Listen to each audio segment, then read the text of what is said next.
It's the start of the Ivy League slate of the schedule. It's week 3. Good to have you aboard. Lance Meadow with you here on GoColumbiaLions.com. It's the John Poppy Coaches Show as we get you set for Columbia and Princeton here in New York City. Coaches, always appreciate the time. Let's start with recapping what happened last week.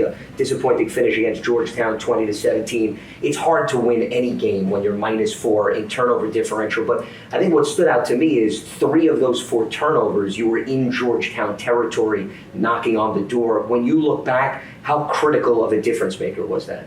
Yeah, at worst it's the 9 points that you potentially could earn, right? If you had 3 field goals, and some of those obviously you hope were touchdowns because you're getting in the red zone. And the disappointing thing for me is 2 of them were on first down, right? And that's, some of us is on us as coaches, some of it's on execution and lack of attention to detail and the finer points in crucial situations. And that's been a focus for us both as coaches and players this week as we continue to move forward with the season. What does it say, though, about your team, the defense and special teams, and even I throw in the hustle plays on offense, that despite turning the ball over 4 times, Georgetown didn't score any points off of that, so you were able to at least do some damage control in that department? Yeah, it just shows the fight that I think our team has. And even with all those things, you still had a chance at the end of the game, right? We had 1:10, right, on the clock with 3 timeouts to go, and then 3rd and 1, we throw the pick, our final turnover of the day, and then our defense does a great job getting the ball back for the offense with a little bit of time, but we still had a chance to have a final play at the end zone, and obviously the ball fell incomplete. So to have a chance to win the game under all those circumstances is still pretty impressive with the type of grit and fight and resiliency our team has. From a defensive perspective, Georgetown had 2 receivers with over 100 receiving yards, and they had 11 plays of double-digit passing, which means more often than not, they're getting the first down. What do you take away from that in terms of what you're hoping to apply and clean up on that side of the ball moving forward? Yeah, I think a couple things, really, right? You have the 2 offsides penalties where they had free plays, and that created almost 60 yards in passing. So you give up 10 automatically, but now you give up another 50. We can't do that.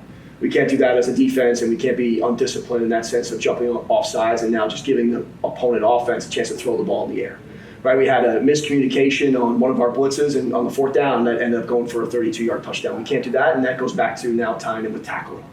Our tackling was not good enough. There was much too many instances in plays where it was catch, not tackle or miss tackle, and now those guys are getting vertical and falling forward for 10-plus yards after the catch. So we've got to be much better and have tighter coverage as we move forward. So that is a breakdown of what happened against Georgetown last week. We'll step aside. Columbia actually leads the Ivy League in rushing yards per game. A big reason why, Joey Georgie. And when we come back, we'll take a closer look at the senior running back who's looking to pick up where he left off last season. You're watching The John Poppy Show right here on GoColumbiaLions.com.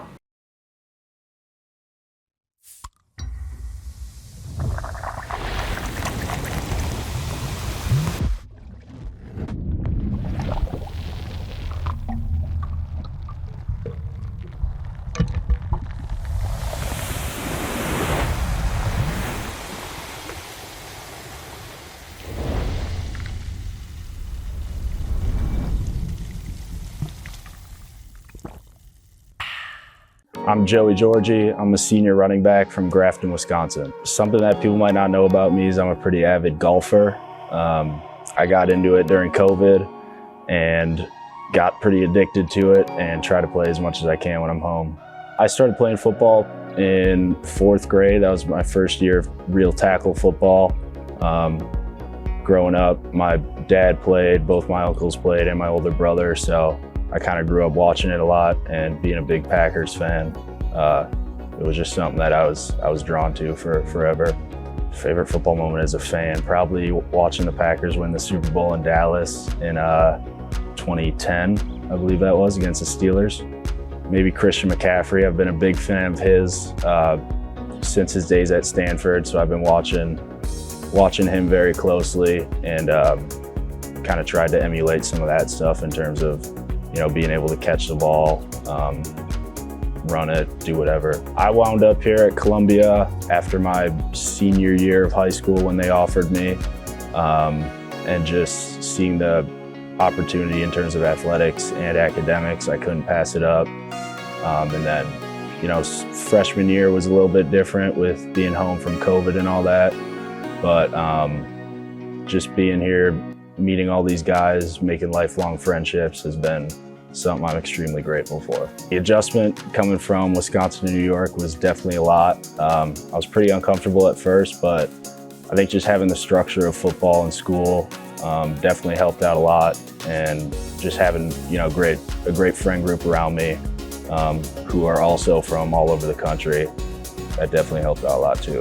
One of my favorite things about New York is definitely eating good food and just trying new places to eat at. I came back for my 5th year because I feel like there's a lot of unfinished business to take care of, and just being really close with everyone on the team, knowing that I could spend one more year doing what I love with those guys.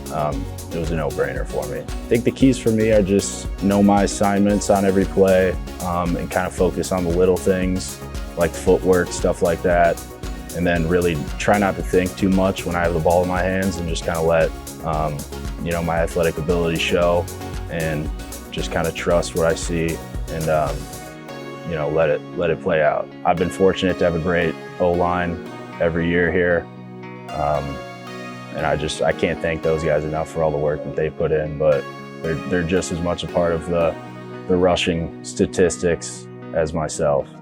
Team goal, win Ivy League championship. I think it would be probably the best thing I've ever experienced up to this point, and something that I think we can do, and I think we're working hard to do every single day. Personal goals, nothing too specific, but just trying to help this team in whatever way I can to reach that end goal, and take care of what I got to take care of.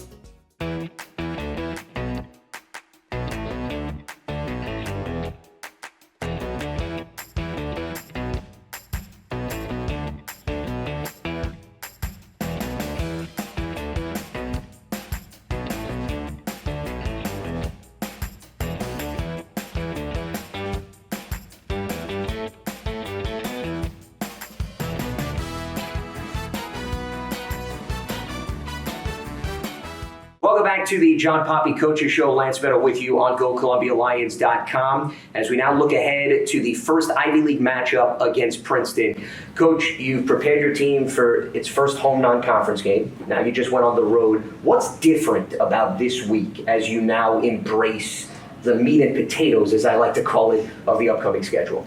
Well, just opening Ivy League play is always special, right? We know that this is what we're able to compete for, is an Ivy League championship, and here's our first opportunity to get a win in that column. And so it's not just a home game, it's the Ivy League opener that provides the extra excitement, incentive, and hopefully motivation for our program. When you look at the landscape overall, a couple of surprises. Even though we're in the early stages, you had big wins for Cornell and Brown. They're actually both 1-0 for the first time since 2008 simultaneously. What does that send messaging-wise, perhaps, to you, your coaching staff, and your team about the opportunity that lies ahead specifically right out of the gates here?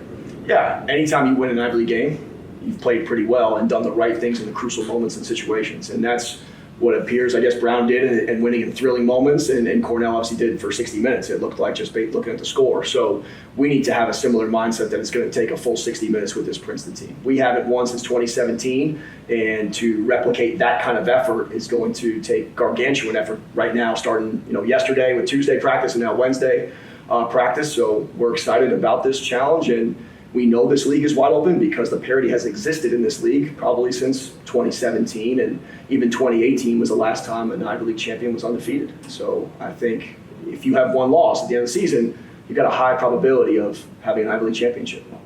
Big reason why the offense got off to a great start this season was the play of Chase Goodwin. Cole Freeman came into that game too. You've had the luxury of some substance.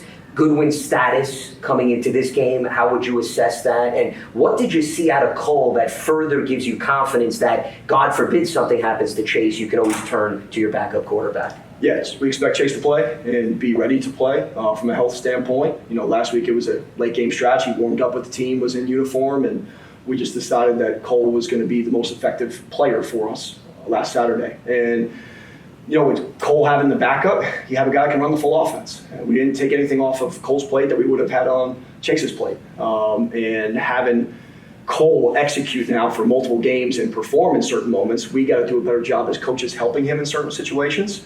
And to see that type of grit and competitive nature when he created some runs that were maybe not there and plays that were extended. you just see how tough that dude really is. And that's what has us excited about Cole moving forward. Which is an extra dynamic that the defense, of course, has to account for. Now, it's interesting. You've played two quarterbacks. Well, Princeton's also played two quarterbacks through two games, a pair of Blaines in terms of Hippa in the opener, McAllister in the second one. It seems Hippa suffered an injury in the first one. So preparation-wise, John, for you and your coaching staff, how do you navigate anticipating for really perhaps two quarterbacks at this point? Yeah, I think whoever's taking the snap for them, it's going to execute Princeton's offense. And I don't think there was much difference in play calling styles from the Lehigh game to the Howard game. I don't think they've opened their whole playbook up, just like we haven't. I think there's some things we're going to see for the first time this season from them, and hopefully they're going to see from us. And I think that's what makes this game so exciting, is there are some unknowns heading into it, and we just expect them to bring their A game, and we hope to provide our A game and make this an awesome football game to see and watch and be a part of. Princeton has a track record of being such a well-disciplined team, as you can attest to being in the Ivy League for as much time as you have. So what's your message to your team in terms of you can't give this team clearly gifts, especially when it comes to the game of field positioning? Yeah, it's a complete team win, right? If we win this game, it's a complete team win. We got to be firing on all cylinders, offense, defense, and special teams. We can have zero breakdowns in crucial moments like we saw in Georgetown, and that's where hopefully, we never want to lose, but hopefully that's the learning message, right? From that and learning now, okay, we know what to do in these critical situations since we've been there, and now the reaction is different this time as we move forward.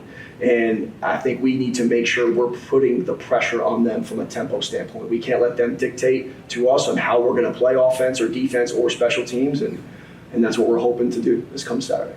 On the topic of tempo, how much does their run game play into that, at least in terms of their offensive approach? Because John Volker has been a veteran running back. He's been one of their top guys, and they're trying to lean on him, it seems, in the early stage of the season, and to maybe try to make them more one-dimensional so that they don't have the luxury of leaning on the ground attack this game. Our goal in defense is always stop the run first, right, and force the team to throw. And obviously we did that last week. We didn't have the same level of success against the pass for a lot of reasons, as we talked about. So really this week it's making sure we do what we do in the run game and we tackle better, right? I think that's really a huge focus for us. Princeton does a great job, always has, in the run game, and accounting for your hats and making sure they do have a number of blockers for the number of defenders, and now can our extra defender show up when he needs to minimize their offensive efficiency in the run game. And we anticipate their quarterback having to run, so we might need to have some different things going to create some extra hats and win maybe some more one-on-one blocks with some blitzes, some pressures, some line games. Whatever we need to do, we're going to try to do. Well, last season's game came down to the wire in New Jersey. Hopefully Mother Nature cooperates, John, this time around. It's not wet. It's beautiful weather here in New York City. I wish you the best of luck, and thanks as always for the conversation. Lance, appreciate you. You got it. Absolutely. That is John Poppe setting the stage for Columbia against Princeton. You can watch the game on ESPN+. I'll have the call with Sean Fitzgerald, and it all gets underway at noon Eastern.